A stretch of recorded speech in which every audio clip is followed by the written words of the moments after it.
It's obvious how spending less can improve your chances in retirement, and the impact is huge, but you might be skeptical about how realistic it is to reduce your spending. For example, you might want to respond to a market crash, or you might just want to plan to spend less gradually over time, such as under those go-go, slow-go, and no-go years. Those types of adjustments can make a big difference that might enable you to retire earlier, or start by spending more in your best years, or absorb some surprises like market crashes or big expenses. So we're going to cover several different sources that show how real people actually think and spend. And hopefully this gives you some clarity as you prepare for or move through retirement. Just because everybody else is doing it doesn't mean you need to. And of course, there are no guarantees in life, but I think you're going to find this interesting. We'll start with some information from David Blanchett, and this is the person who popularized the retirement spending smile, but this is a little bit different.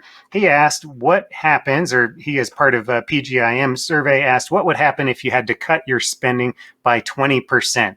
And what you can see is that, roughly 40% of people would show, not too much of an effect if that happened. Obviously, they'd prefer to avoid it, but they could probably absorb that. And then 45% of people here saying, yeah, they could make it work. Definitely don't want to, but they could make it work. And then you have a smaller portion up here who would see much bigger consequences. It's a question to ask yourself as well. How much of an impact would it make if I had to cut by 20%? And 20% is, it's a meaningful cut. There are bigger cuts for sure, but you might get away with smaller cuts that can help to get things back on track. So start thinking about that question. This same survey takes a little side trip into Monte Carlo and how maybe it's not always the best way to think about things. So when we think about probability of success or failure, for example, here, this is just very simplified, 10 years and then 10 different runs. But on run number 1 here, you're getting the $100 you wanted every single time, and then you have to make a modest cut of 10% in year 10, and that's called a fail. Again, the ones are flags here, or this is a binary pass or fail, which is the way a lot of people think about it. But is it really catastrophic or not? I don't know. That depends. And then bigger types of cuts could certainly be more painful. But these adjustments, again, are really powerful in keeping a plan on track. Next, we have some actual data from how people spend their money. This is from Chase Bank. These are actual transactions. Of course, it's anonymized, but you can see this is going to be households who are fully retired with $250,000 to $750,000 in investments. And in this case, there is a little bit of increase from the 60s to age 70 or so, and then decreasing spending. All the while, of course, you can see that healthcare cost continues to rise somewhat.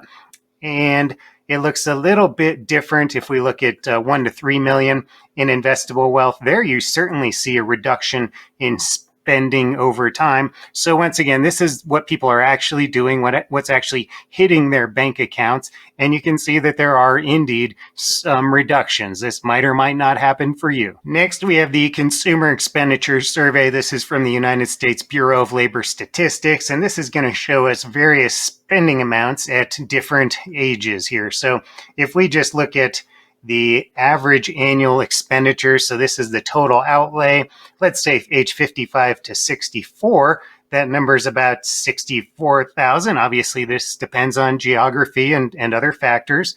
Then we're going to skip this because this is everybody 65 and older. So we're going to stop over here at 65 to 74, and you'd see it's about 52,000, and then continues to decline beyond age 75. Once again, might or might not be your experience, but this could be surprising, especially if you're expecting big healthcare costs. And those costs can arise, but in some cases, Medicare takes care of a lot of that. So those are just a couple of examples of how this might play out. But the question is, what does it really mean to you, and what's the impact on your planning? I would point you toward this study by Christine Benz and Morningstar, where they review several different dynamic spending strategies.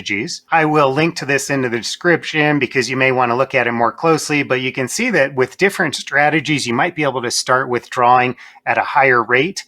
And one of the other things that's kind of important is the standard deviation of how much you're getting. So this is how volatile are your withdrawals? What are the size of the adjustments that you're going to need to make. And with that information, I think you can start to pick a strategy that might work for you. So my tips for you right now are: number one, evaluate how flexible you think you can be. What is the impact of a cut in your spending? And what about big cuts versus little cuts? Look closely at your expenses and what are the necessities and what are the nice to haves? And again, how flexible are you on those nice to haves? And if you see some flexibility, that might mean you have more optionality, which could mean that you maybe retire earlier or you start by spending a little bit more. Again, knowing all the while that you may need to make adjustments, you need to be willing and able to make adjustments if things aren't going well. If you're not confident about being flexible, then that means you probably want to be more conservative. And that means going into retirement with a bigger nest egg, maybe spending a little bit less and just not taking as big of a chance that you'll need to make adjustments. Of course,